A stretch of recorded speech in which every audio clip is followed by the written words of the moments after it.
Hey guys, I'm going to try this one last time. You guys are at this angle because the lighting is not as good at the other angle right now, and I'm sorry about the mess you see behind me. It's just clothes on my bed and stuff. But anyway, so I'm going to try this. This is a current reads video, and before I was like 8 minutes into it and my camera started slipping and it just started slowly inching that way.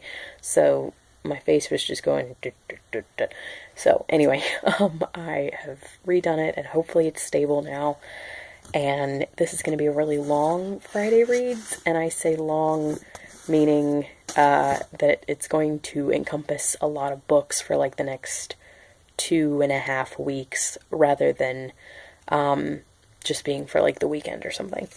So the first book I want to talk about is what I'm currently reading that I'm hoping to finish tonight, and that is Pride and Prejudice by Jane Austen. I am rereading this, and I basically just started this on a whim the other day. I have been very indecisive about which Austen to reread, basically since I finished Northanger Abbey back in like October, but in February I was going to read Persuasion. That didn't happen. In March I was going to read Pride and Prejudice. That didn't happen.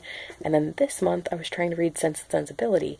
And then I ended up reverting back to Pride and Prejudice because the audiobook that I have is on my cell phone, and yesterday I had a lot of cleaning to do. So it was easiest to just turn this on. And so I listened to most of this yesterday. But then I was following along actually in all three of my copies, which sounds excessive, but the thing is, this one is my academic text. It's my Norton Critical Edition that I had to get for school that I never gave away because it is one of the coolest things ever. And so I decided this is the one that should have tabs in it because it's like the educational one, so that, I don't know, it seemed most fitting for these to be in here. But then the best one to physically read, because the print is much bigger and just prettier in general, is my leather-bound Pride and Prejudice, which is actually a whole lot lighter than the crazy giant leather-bound tomes that Barnes & Noble has, but these are just lighter for some reason. So that's the easiest one to physically read.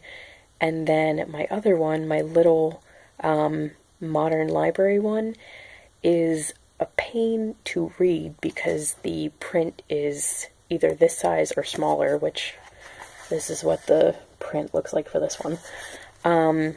But it does have the coolest illustrations, and it's my only edition that I have that has these really pretty cool black and white sketches throughout.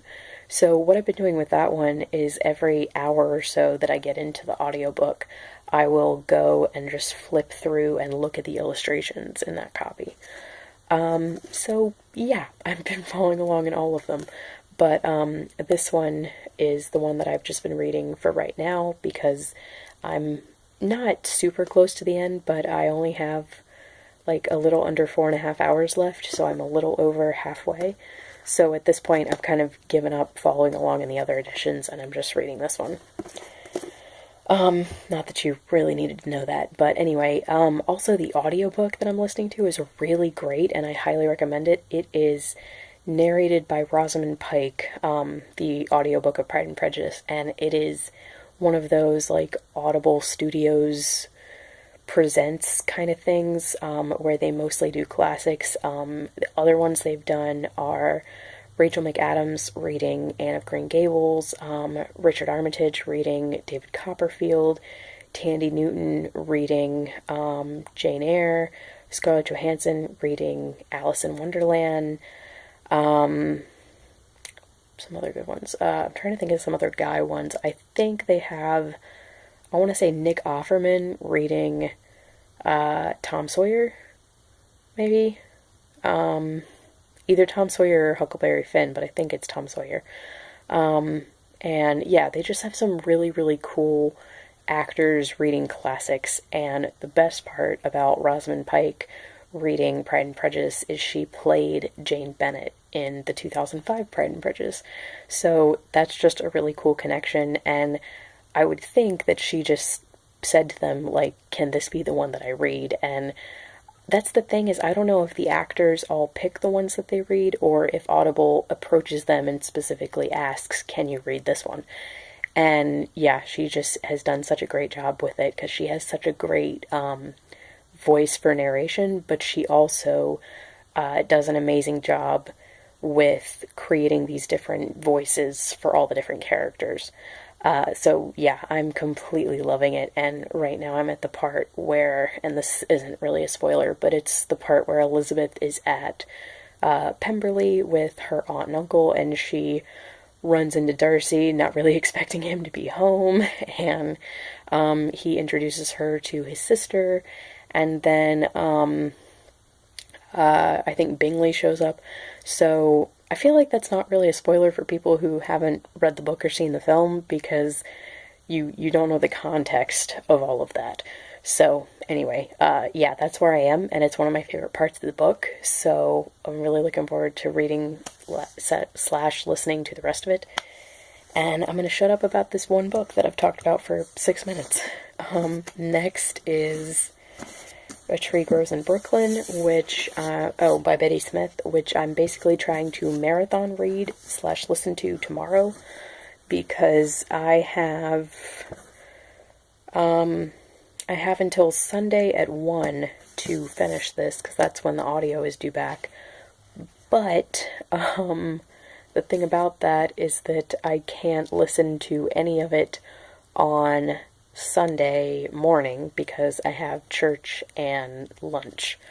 So I basically have to cram this all into tomorrow, and I can't renew it because it has holds on it. So yeah, shouldn't have avoided this for so long, but I think it'll be kind of fun to try to immerse myself so deeply in this that I read it for 16 hours straight. So, I don't know, we'll see. Hopefully this will get done tomorrow. And maybe a little tonight, we'll see. And then, excuse me, I have a nose itch. But anyway, next is, oh wait, no, that's not the next one, my bad. The next one is Rogue One, A Star Wars Story by Alexander Freed. This I have to finish by Tuesday, because that's when it's due back, and this baby has a lot of holds on it. So I think I can finish this in a day, and since Tree Grows in Brooklyn is due back Sunday afternoon, I'll actually have like a day and a half. So I definitely think I'll be able to finish this. And then on Tuesday and Wednesday, I will be cram reading Dr. Thorne, because I am starting Family Parsonage with Katie, and normally Katie likes to have like 6 or 7 days to read one of those when we try to buddy read these together. So if she actually really wants to start on Monday, what I'm going to do is just let her go ahead, and I'm going to be cram reading Family Parsonage on probably like Thursday, Friday, Saturday, and Sunday, which shouldn't be too bad, because the audiobook is about like 20-something hours, so I should be able to do like maybe 6 hours a day and be totally good with that.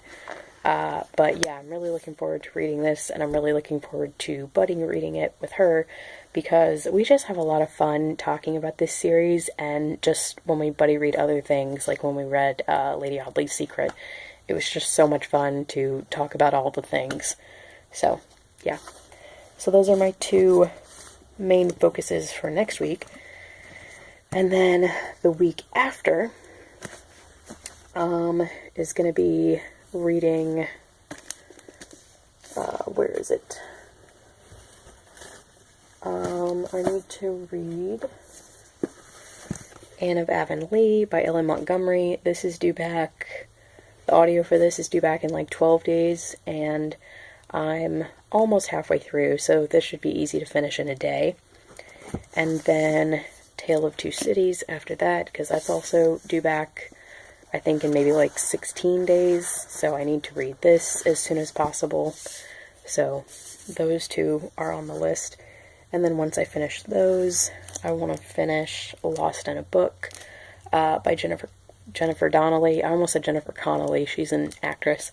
But there's a couple parts about this that I haven't liked so far, even though I'm only 10 pages in.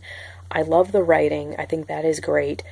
But there's a lot of intermingling between the new film and the old film as far as the novelization goes. And I know that this isn't a direct novelization of the new film, but it's supposed to be modeled after the new film. So it's really jarring when you have one scene that's entirely in keeping with the new film, but then then Jennifer Donnelly entirely changes another scene and puts that scene in from the old film.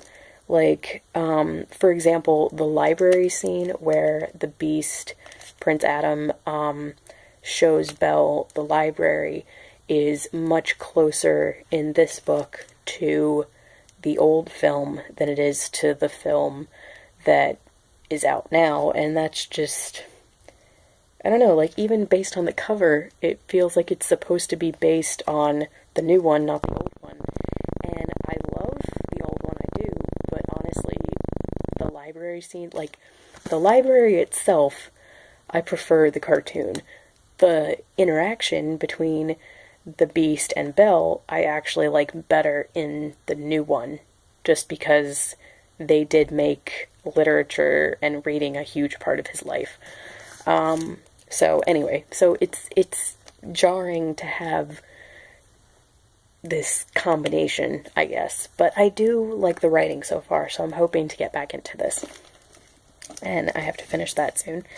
And then after that, I'm going to go back and finish Beastly, because I do realize that I should probably finish the Beauty and the Beast library book before I finish the one that I own.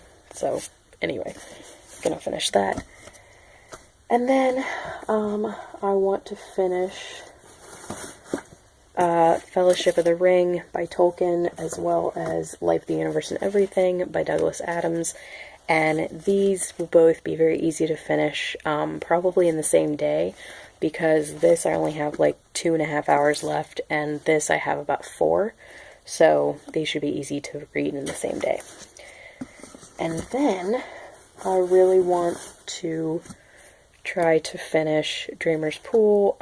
This is, I already know, is going to bleed over into May, so hopefully I can still finish it in May, but I want to try to read as much as possible in April. And then, last but certainly not least, and this I may have already decided, I'm just going to switch this project to May, but I'm going to try to still do it in April. Three Musketeers. Okay, first, can I just say I'm so mad at myself because I did something and I don't know how that happened.